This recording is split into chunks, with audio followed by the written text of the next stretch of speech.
Guardians of the Galaxy 3 is the latest film in the Marvel Cinematic Universe, directed by James Gunn. The recent MCU films have been pretty mediocre in my opinion. Some were okay, but most of them just felt like they were churned out of the studio machine operated by corporate overlords. Guardians 3, however, is a breath of fresh air that the MCU desperately needed.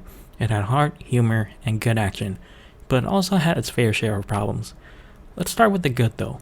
This film has a lot of heart, and I felt emotional throughout the film.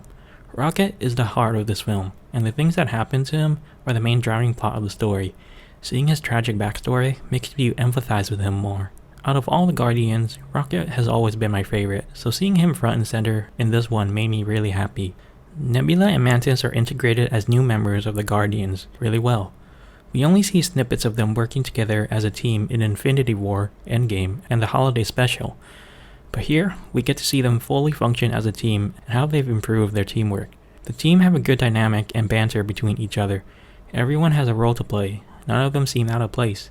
Gamora from a different universe also joins them, giving Peter Quill a good character arc.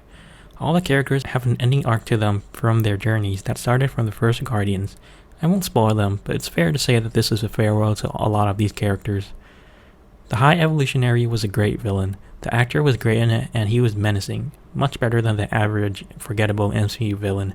Not quite Thanos level, but in my opinion, much better than Kang. Now onto the bad. Adam Warlock. He was featured quite a bit in the trailers, but mainly he's just used as comedic relief here. His character starts the inciting incident, but other than that he doesn't really factor in the story at all. Like, you could literally leave him out and the story wouldn't be affected by it. It felt like they didn't know what to do with him, but were still forced to put him in the movie since they already set him up in the post-credit scenes from Guardians 2. Which is a real shame because I was really looking forward to him, but who knows, maybe he'll factor in the future of the MCU. James Gunn is known for putting famous songs in his work, but in this one he really overdoes it. There are scenes I feel the song doesn't go well with what's going on in the movie, making it really feel awkward and annoying at times.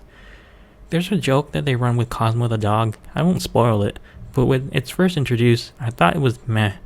Not bad, but it didn't get a smile or a laugh out of me either. But they kept coming back to it again and again, and it just dragged so long. I think it would have been better if they just didn't run the joke to the ground. This movie was also too long for me. I think there were lots of parts here and there that they could have trimmed down a bit. So overall, Guardians 3 is a great character-driven story. Though it has its fair share of faults, it is still worth watching in a movie theater. I loved the first Guardians, gave it an 8 out of 10. The second one had too much over-the-top humor that took me out of it, but it was still a solid film. I gave that a 6.